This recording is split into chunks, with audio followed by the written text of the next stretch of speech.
Bonjour à tous et à toutes, ici Savage Beast pour les chroniques de la bête sauvage. Alors voilà, je suis de retour en Espagne, j'avais dû partir de manière urgente, c'est pour ça qu'il y a eu un petit délai avec cette vidéo, mais retour à la normale. Alors je vais boire une petite goutte parce que j'ai soif. C'est mauvais, c'est ce que j'appelais avec des copains à l'époque Amerikanskaya Dirmo, de la merde américaine. Alors aujourd'hui, on va parler de comment on se trouve, de notre forme. En fait, je suis tombé sur une nouvelle dans des journaux, enfin sur internet, où une femme de 391 kilos avait dû être évacuée de son appartement par les pompiers, SAMU, police, enfin ça a été une grosse opération pour la sortir de la maison, de l'endroit où elle vivait, avec abattage de cloisons, du mur, donc quelque chose de compliqué, effectivement. 390 kilos, c'est impressionnant, c'est impressionnant. Et ça m'a fait réfléchir pour quelles raisons on peut arriver à ce genre de situation, comment on peut réagir pour l'éviter, et au-delà, dans quelle forme on se trouve.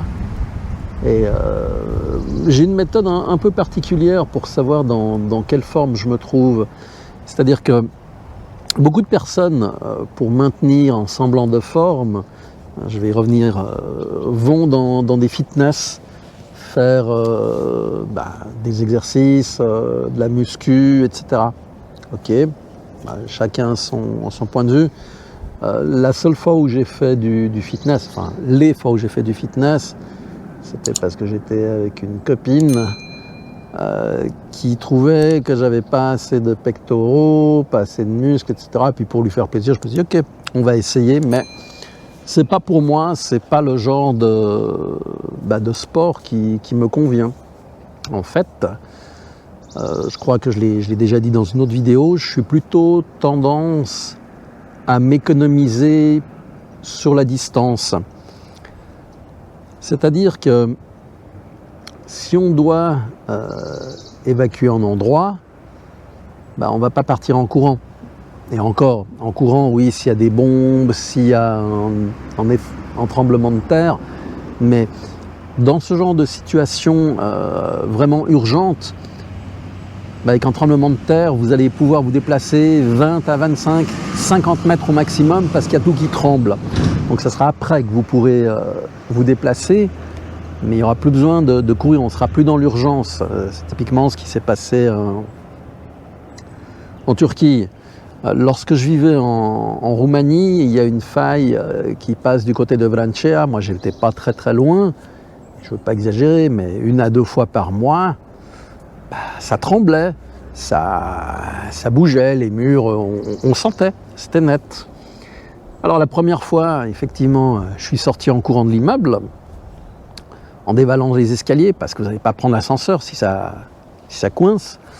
Dévalant les escaliers, j'étais au 7e étage, bref, j'arrive en bas, les voisins me regardent, ils se foutent de moi. Ouais, pourquoi tu cours? Écoute, il y a tout qui tremble. Ah ouais, mais ça c'est normal. Effectivement, c'est normal. Au bout d'un moment, on s'habitue et puis on ne bouge plus. En fait, si j'en reviens donc à cette dame qui avait 391 kilos, il peut y avoir plein de raisons pour lesquelles elle a atteint ce surpoids. Nourriture non adaptée, problèmes de santé, problèmes psychologiques. Et au fur et à mesure qu'on prend du poids, l'un entraîne l'autre, malheureusement. Alors, une bonne chose à faire, c'est de contrôler son IMC en restant objectif. Voilà, je l'ai contrôlé aujourd'hui, je me suis pesé, je fais 80 kg. 80 kg, je fais 1m80. Ça va, c'est juste à la limite. Bon. c'est acceptable. Normalement, je devrais avoir un IMC un petit peu plus bas pour que ce soit plus joli. Oui et non. C'est-à-dire que si on passe dans un monde où on doit moins se nourrir, ça peut se produire, eh bien j'aurai quand même un petit peu de réserve. Après, pour cette hauteur et ce poids, ça correspond à ma condition physique. Je ne vais pas aller faire du footing tous les jours. J'ai 57 ans. Déjà ça ne m'intéresse pas.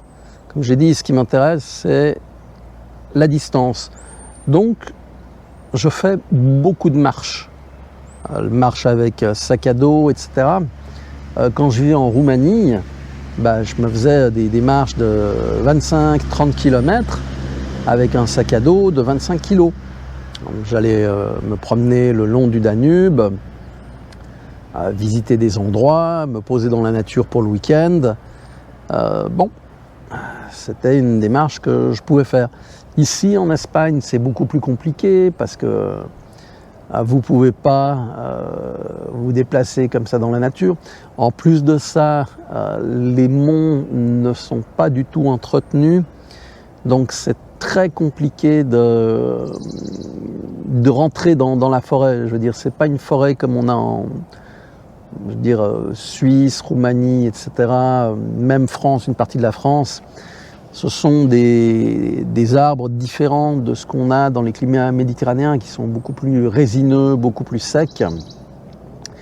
Et donc, ce que vous allez trouver au sol, c'est surtout des buissons épineux et ce genre de choses. Donc, c'est compliqué d'aller bivouaquer et de passer du temps dans la nature. En fait, il faut arriver à trouver pour chacun de soi qu'est-ce qui vous convient le mieux, qu'est-ce qui vous plaît et qu'est-ce qui vous motive. Effectivement, ça peut être une balade en famille de plusieurs kilomètres, ça peut être du footing pour ceux qui aiment, ça peut être de l'haltérophilie, du rugby, du football, etc.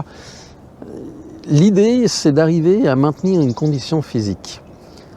En cas de pépin, votre condition physique doit être sur la durée parce que vous allez passer par des situations compliquées où la vitesse ne sera pas de mise. C'est-à-dire que si vous allez vite, vous pouvez d'une situation compliquée passer à une situation catastrophique. Comme je dis toujours, le meilleur outil que vous avez, c'est votre cerveau. C'est votre capacité d'observation, vos capacités d'analyse, vos capacités de réflexion. On a tous vu à l'école, je suppose, en France aussi, ces vidéos où les pompiers vous montrent ce qu'il ne faut pas faire avec une friteuse pleine d'huile qui prend feu, à savoir balancer de l'eau dessus parce que c'est l'explosion. Et dans le cadre d'un problème important, ce qu'il faut éviter justement, c'est la réaction qui va déchaîner la catastrophe. Voilà, vous avez eu le tremblement de terre, votre immeuble est fissuré. Est-ce que vous rentrez dedans, vous rentrez pas dedans pour aller chercher des choses? Il faut y aller vite, il ne faut pas y aller. C'est compliqué. Donc, une prudence est de mise. Vous allez vous retrouver dans la rue, vous n'allez pas avoir d'endroit où dormir. Il va falloir trouver des abris, il n'y aura pas forcément des secours disponibles. Et tout ça, ça s'entraîne. Comment on s'entraîne? Il y a plusieurs méthodes. Je me souviens quand j'avais 20-25 ans, ne pas dormir 2-3 jours de suite, ça ne posait pas un problème. Je me souviens, je venais en Espagne avec un copain, on partait le vendredi après-midi à 16h de Genève. On arrivait à minuit dans la ville où on voulait aller en Espagne, on allait en boîte, on dansait toute la nuit, on prenait le petit-déj, on allait dormir 2 heures, on allait à la plage et c'était reparti. Et le dimanche soir, on prenait la voiture, on rentrait sur Genève, on dormait 2 heures et on allait bosser. Maintenant, j'ai plus cette capacité, je le sais. Par contre, comme je voyage souvent entre Genève et Barcelone, ça me permet de voir dans quelle situation physique, psychologique, morale je me trouve.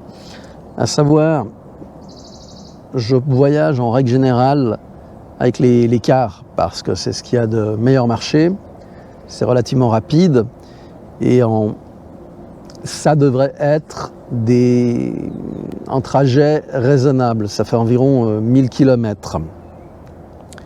Alors le problème qui se pose, c'est que vous êtes dans un siège qui est extrêmement inconfortable.